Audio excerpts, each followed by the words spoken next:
What is a UAV? Also known as an unmanned aerial vehicle, UAVs are a type of aircraft that does not carry a pilot. They're controlled by a ground-based controller or by an onboard computer.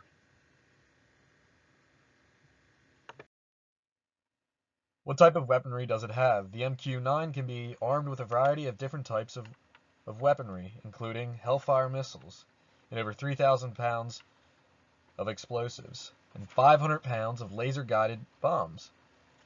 When conducting reconnaissance missions, it's capable of flying for over 30 hours in the air, which is much longer than any jet can currently fly without having to refuel.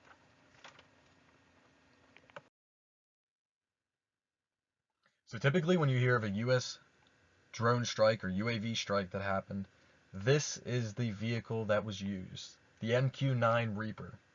It's one of the largest in the whole fleet. It can carry the largest payload, like I said in the prior slide.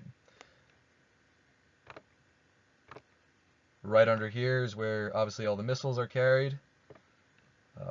If they decide that they don't need missiles, that they just want to carry out a reconnaissance mission, they do not put them on. It saves a lot of weight, saves a lot of energy, and it's able to fly in the sky a lot longer and record suspicious activity. Right here is how it's recorded, how it sees it.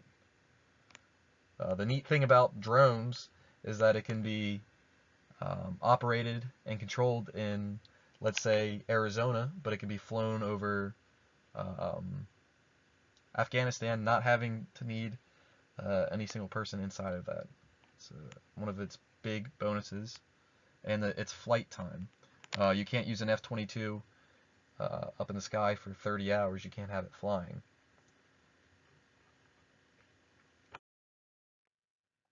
So the big question is, who has this technology?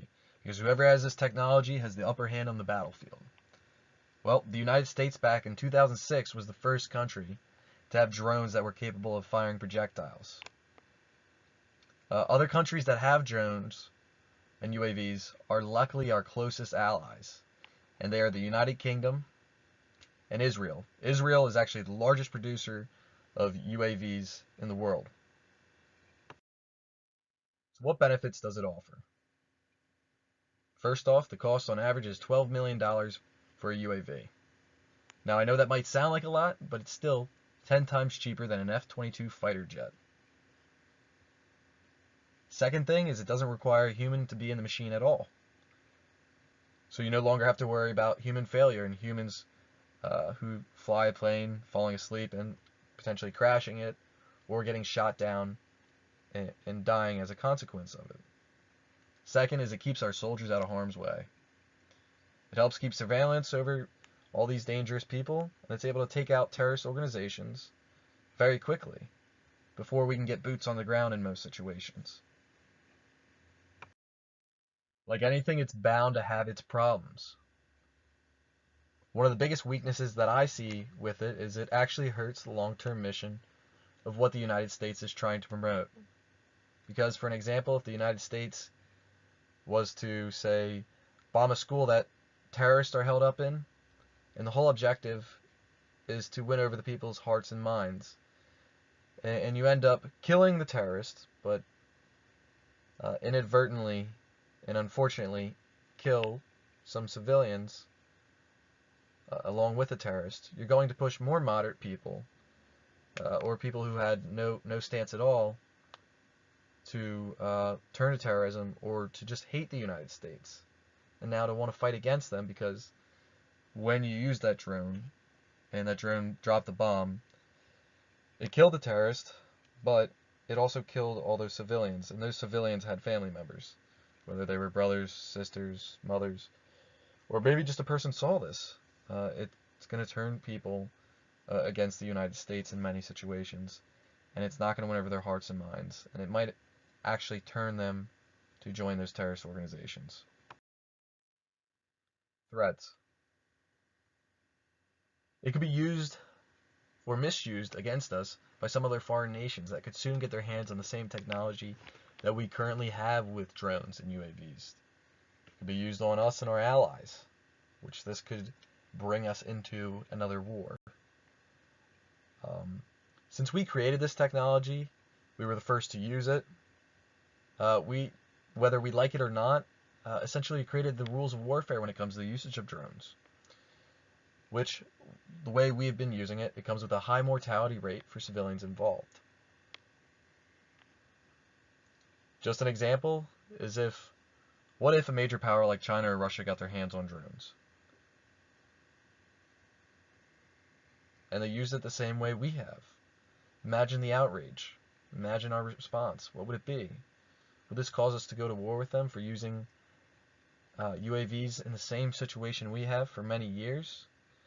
But the only difference is this time is that it killed innocent American civilians. The same thing happened with nuclear weapons. We were the first ones to get this technology and the first ones to use it. However, we used it like no other countries would get it. And once other countries got this technology, we stopped using them. I believe this is what's going to happen with drones in the near future. The opportunities that come with UAVs are endless. In the future, humans may no longer be needed to fight wars on the ground anymore. And the actual loss of life may not be a thing in the future. The nations with the best robotics and the best UAVs will be the ones that will survive, and they will fight wars that way. Another plus side is it could potentially lower PTSD for the men and women in our military services. They'll no longer have to do the dirty work of taking out dangerous people with their bare hands. This could improve mental health substantially and decrease the rate of traumatic events for the people in our military that have to see. Another thing is, even though we are bombing people, we don't actually have boots on the ground. Which, when you have boots on the ground, it's almost an automatic declaration of war. So this could potentially stop more wars from breaking out in that sense. Also, just the sheer knowledge that at any moment, if an evil actor wanted to start terrorizing people, that they will always know that they are being watched and almost always be taken out by a drone or UAV. Just the thought of that could be a huge deterrent for people who want to carry out evil acts against innocent people.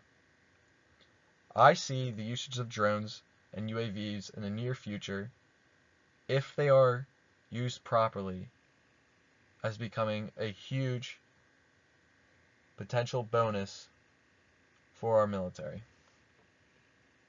Thank you for listening to this presentation.